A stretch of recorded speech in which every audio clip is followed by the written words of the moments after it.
Haide! Vreau să urci după aia. Răstoarnă, mă.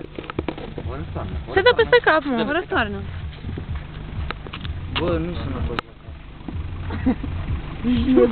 Băi, o poză, frate, băi, o poză. filmează. Deci nu, asta trebuie să mă grămă. Dă-i drumul, că te răstorni.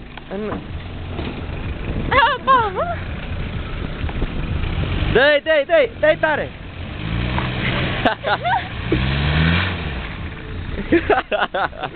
Așa rămâne, nu? Da.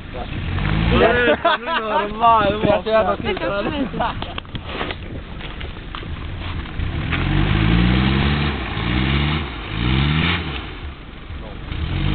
Dacă imediat nu mai trage motorina, că te-a înclinat rezervor.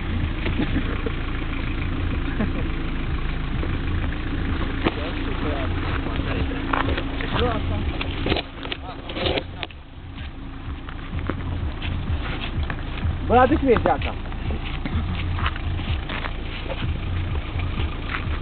Cum faceți?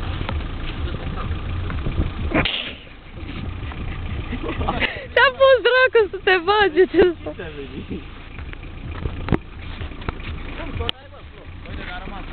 Dar nu era fix de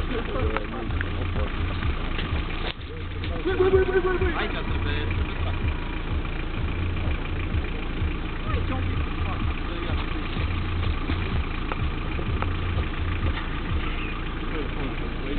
Robert, dă-te jos și fă poze, auzi, din viața mea n-am făcut ceva. Dă-te jos! Dă-te jos! Băi, frate!